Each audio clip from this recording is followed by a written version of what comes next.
राधे राधे।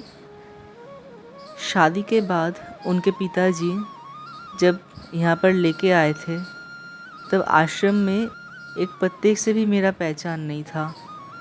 समय बीतता गया, अनुभव समेटने लगे।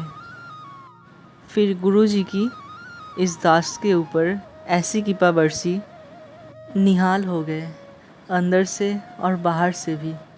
बोलने लायक नहीं है क्योंकि गुरु की कृपा ऐसी बरसी है कि बोलने लायक नहीं बचे हैं। मेरा जन्म हुआ था बांग्लादेश के फरीदपुर में। परिस्थितियाँ ऐसी बनी कि मेरे माता पिता ने घर द्वार, सारा संपत्ति सब कुछ छोड़ के हम तीनों बहन को गोदी में उठा के भागते हुए आ गए इस पार। धर्म और इज्जत दोनों ही लूट जाते अगर वहाँ रह जाते।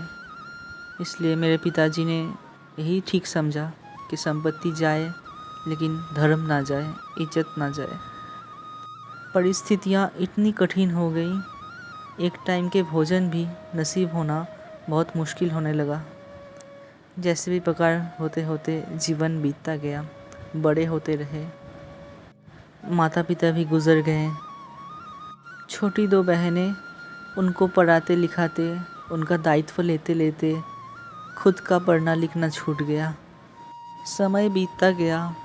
ऐसी हंसी मजाक में मेरे दोस्त लोग के साथ इन आश्रम में एक दिन घूमने आ गए और उस दौरान गुरुजी भी इन आश्रम में थे। पहली बार के मुलाकात में ही गुरुजी ने मेरी शादी उनके पिताजी के साथ तय कर दी।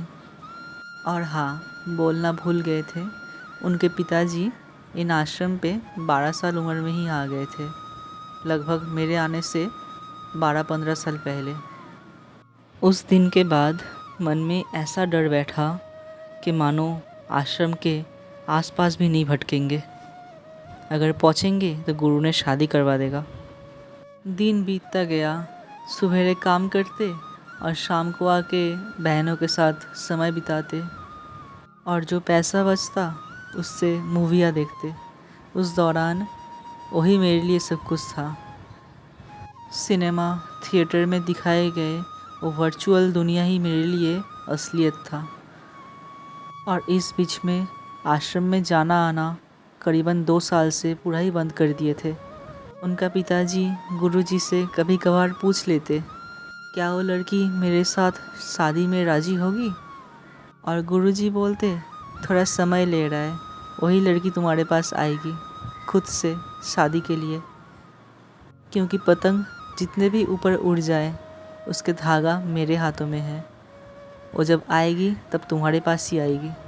गुरु की बात मान के उनके पिताजी 2 साल तक ऐसे ही वेट करते रहे। और एक दिन ऐसा आया कि मेरे मन में भी होने लगा, चलो इनसे ही शादी कर लेते हैं। शादी के बाद गुरु की कृपा कैसी बरसी नेक्स्ट पार्ट में बताएंगे। तब तक के लिए राधे राधे।